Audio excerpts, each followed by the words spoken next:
আমাদের মাননীয় মৎস্য এবং প্রাণী সম্পদ উপদেষ্টা উনি এখানে একটা বিষয় বারবার বলতেছেন, সেটা হচ্ছে যে মৎস্য এবং প্রাণী সম্পদ খাতের জন্য আলাদা ব্যাংক, আলাদা স্পেশালাইজড ব্যাংক করার জন্য উনি বারবার বলতেছেন।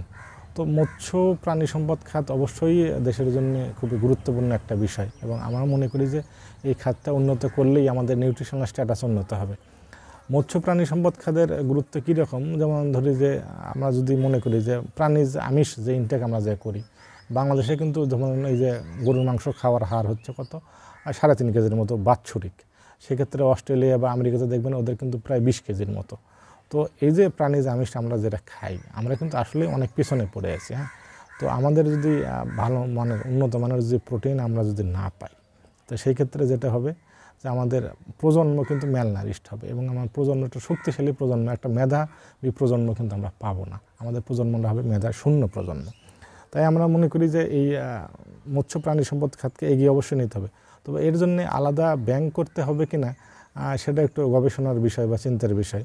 মৎস্য প্রাণী সম্পদ খাতে আলাদা ব্যাংক করার আগে আমরা যদি মনে করি যে খাতটা চিহ্নিত করে, এবং যারা একেবারে গ্রাম পর্যায়ে কাজ করে যে সমস্ত ব্যাংক, তাদেরকে নিয়ে আমরা কিন্তু আলাদা একটা সেল করতে পারি যে ঠিক আছে 5,000 কোটি বা 10,000 কোটি এই শুধুমাত্র মৎস্য এবং প্রাণী সম্পদ খাতে ক্লাস্টার আকারে হোক বা সমবায় আকারে হোক এখানে বিনিয়োগ করা হবে, এবং সেটা দেখভাল হবে।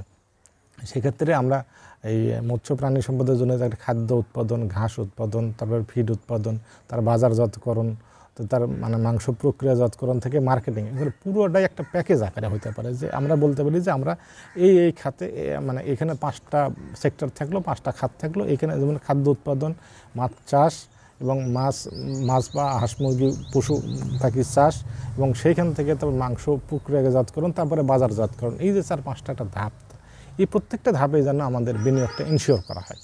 এবং প্রত্যেকটা ধাপে যদি আমরা বিনিয়োগটা ইনশিওর করতে পারি, তাহলে কি হবে যে প্রত্যেকটা ধাপেই যারা জড়িত তারা কিন্তু উপকৃত হবেন।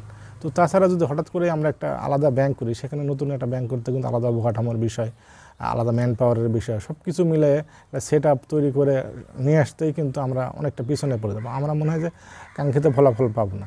তো যদি দেখা যাচ্ছে যে আমরা এরকম যারা কাজ করে, যে 3-4টা ব্যাংক আছে যারা একেবারে রুট লেভেলে কাজ করে, এদেরকে নিয়ে, বিশেষ করে যারা ক্ষুদ্র ঋণ নিয়ে কাজ করে, এদেরকে নিয়ে যদি আমরা এই কাজটা শুরু করতে পারি, তখন যেটা হবে যে আমরা কি করব, পরবর্তীতে নেক্সট স্কেলে আমরা চাইলে যখন ইন্ডাস্ট্রিয়াল পর্যায়ে যেতে পারি, তখন আমরা স্পেশালিস্ট ব্যাংকের দিকে যাইতে পারি।